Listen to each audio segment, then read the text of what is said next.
नमस्कार। भाषा ज्ञान पर आधारित हमारे चैनल हिंदी जगत में एक बार फिर आपका स्वागत है। हमारा आज का विषय है कैसे करें कहानी का नाट्य रूपांतरण, जिसे कक्षा 12वीं की पाठ्य पुस्तक अभिव्यक्ति और माध्यम से लिया गया है। आज इस पाठ में हम जानेंगे कहानी और नाटक का संबंध, कैसे बनाएं कहानी को नाटक, नाट्य रूपांतरण की चुनौतियाँ आदि। बच्चों, कहानी के नाट्य रूपांतरण को समझने से पहले हमें कहानी और नाटक के संबंध को समझना होगा। हालांकि नाटक के मूल में भी कहानी ही होती है, फिर भी नाटक और कहानी साहित्य की अलग अलग विधाएं हैं। इनकी न केवल रचना प्रक्रिया बल्कि भाषा प्रयोग भी अलग होता है, इसीलिए विधा बदलते ही भाषा प्रयोग भी बदल जाता है। चलिए जानते हैं कहानी और नाटक में विविधता और समानताएं। कहानी कही या पढ़ी जाती है, जबकि नाटक मंच पर प्रस्तुत किया जाता है। कहानी का संबंध लेखक और पाठक से होता है, जबकि नाटक लेखक, निर्देशक, पात्र, दर्शक, श्रोता एवं अन्य लोगों को जोड़े रखता है। नाटक में संगीत, मंच सज्जा एवं प्रकाश की व्यवस्था भी करनी पड़ती है, जबकि कहानी में इनकी आवश्यकता नहीं होती।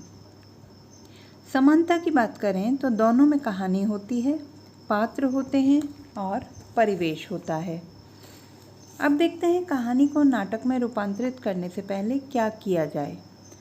सबसे पहले कहानी की कथा वस्तु यानी कि कहानी में होने वाली तमाम घटनाओं को समय और स्थान के आधार पर विभाजित कर लें। कथा वस्तु में से एक एक घटना चुन चुन कर निकालें, क्योंकि इन्हीं के आधार पर दृश्य बनते हैं। प्रत्येक दृश्य का कथानक के अनुसार औचित्य होना चाहिए। दृश्य विशेष के उद्देश्य और संरचना पर विचार किया जाना आवश्यक है। यानी एक दृश्य एक बिंदु से प्रारंभ होता है तो उसका अंत कुछ इस तरह हो कि वह अगले दृश्य से जुड़ जाए। इसलिए दृश्य का पूरा विवरण तैयार किया जाना चाहिए। ऐसा ना हो कि दृश्य में कोई आवश्यक जानकारी छूट जाए और उसका क्रम बिगड़ जाए। इस तरह केवल नाटक में ही नहीं बल्कि उसके प्रत्येक दृश्य में प्रारंभ, मध्य और अंत होता है। ऐसे दृश्यों का भी खाका खींच लें जिसमें कि कोई भी संवाद नहीं है। दृश्य निर्धारण के पश्चात परिस्थिति, पात्र, परिवेश आदि से संबंधित विवरणात्मक टिप्पणियों को देखना आवश्यक होता है। यदि टिप्पणी परिवेश से संबंधित है तो मंच सज्जा या पार्श्व संगीत यानी कि बैकग्राउंड म्यूजिक से व्यक्त किया जा सकता है, या पात्रों से संबंधित है तो उन्हें निर्धारित दृश्यों में संवादों के माध्यम से उचित स्थान दिया जा सकता है। नाट्य रूपांतरण की चुनौतियों की बात करें तो सबसे पहली चुनौती है संवादों की। यह देखना ज़रूरी है कि दृश्य की आवश्यकता अनुसार संवाद लेखन किया गया है या नहीं। संवाद कहानी के साथ पूरी तरह मेल खाते हों, औचित्यपूर्ण हों, छोटे बोलचाल की भाषा में और प्रभावशाली हों। मंच पर ज़्यादा लंबे संवाद प्रभाव की दृष्टि से उपयुक्त नहीं होते। दूसरी चुनौती हमारे सामने आती है चरित्र चित्रण की। नाटक में चरित्र चित्रण कहानी के चरित्र चित्रण से अलग होता है। कहानी के पात्रों की दृश्यात्मकता का प्रयोग नाटक के पात्रों में किया जाना चाहिए।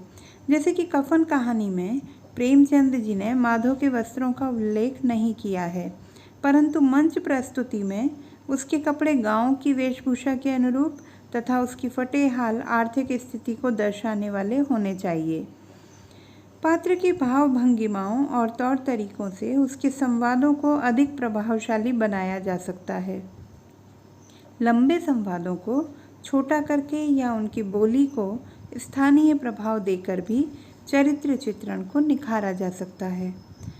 ध्वनि और प्रकाश यानी कि लाइट और साउंड भी चरित्र चित्रण करने तथा इमोशनल इफेक्ट यानी कि संवेदनात्मक प्रभाव उत्पन्न करने में कारगर सिद्ध होते हैं। अगली चुनौती है पात्रों के मनोभावों या मानसिक द्वंद्व की प्रस्तुति की समस्या। कथाकार द्वारा पात्रों के विवरण रूप में व्यक्त मनोभावों या मानसिक द्वंद्व की नाटकीय प्रस्तुति अपने आप में मुश्किल काम है। उदाहरण के तौर पर मंदिर में भगवान की मूर्ति के समक्ष खड़े नायक के मनोभावों का रूपांतरण कठिन है। इसके लिए स्वगत कथन का प्रयोग किया जाता रहा है। आजकल इसके लिए वॉइस ओवर का प्रयोग किया जाता है, जिसमें कि पात्र बोलता नहीं परंतु दर्शकों को उसकी आवाज़ सुनाई देती है। आइए जानते हैं कुछ प्रसिद्ध कहानियों और उनके रचनाकारों के नाम, जिनका कि नाट्य रूपांतरण सफलतापूर्वक हुआ है। चीफ की दावत, भीष्म साहनी, कफन, बड़े भाई साहब, प्रेमचंद, रुपया तुम्हें खा गया, भगवती चरण वर्मा, धूप का टुकड़ा, निर्मल वर्मा, दुविधा, विजयदान देथा। अब समय है आज के प्रश्नोत्तर का। पहला प्रश्न है, कहानी और नाटक में मुख्य अंतर क्या है? कहानी कही या पढ़ी जाती है, जबकि नाटक मंच पर प्रस्तुत किया जाता है। कहानी का संबंध लेखक और पाठक से होता है, जबकि नाटक लेखक, निर्देशक, पात्र, दर्शक, श्रोता एवं अन्य लोगों को जोड़े रखता है। नाटक में संगीत, मंच सज्जा और प्रकाश की व्यवस्था भी करनी पड़ती है, जबकि कहानी में इनकी आवश्यकता नहीं होती। प्रश्न 2, कथावस्तु किसे कहते हैं? कथावस्तु उन घटनाओं का लेखा जोखा है जो कहानी में घटती चलती हैं। प्रश्न 3, नाटक के दृश्य की विशेषता बताइए। नाटक के दृश्य किस आधार पर बनाए जाते हैं? नाटक का प्रत्येक दृश्य एक बिंदु से प्रारंभ होता है और कथा के अनुसार आगे बढ़ते हुए वह अगले दृश्य से जुड़ जाता है। कहानी की कथा वस्तु में से एक एक घटना को चुन चुन कर निकाला जाता है। उसके आधार पर ही कहानी का दृश्य बनाया जाता है। प्रश्न 4, नाटक में दृश्य का क्या महत्व है? नाटक में दृश्य एक साथ कई काम करता है। जैसे वह कथानक को आगे बढ़ाता है, पात्रों और परिवेश को संवादों के माध्यम से स्थापित करता है और अगले दृश्य के लिए भूमिका तैयार करता है। प्रश्न 5, नाटक के लिए संवाद लिखते समय किन बातों को ध्यान में रखना चाहिए? नाटक के लिए संवाद लिखते समय निम्नलिखित बातों को ध्यान में रखना आवश्यक है। संवाद कहानी के मूल संवादों के साथ मेल खाते हों, औचित्यपूर्ण हों, प्रभावशाली, छोटे और बोलचाल की भाषा में हों। प्रश्न 6, नाटककार को कहानी के नाट्य रूपांतरण में किस प्रकार की समस्याओं का सामना करना पड़ता है?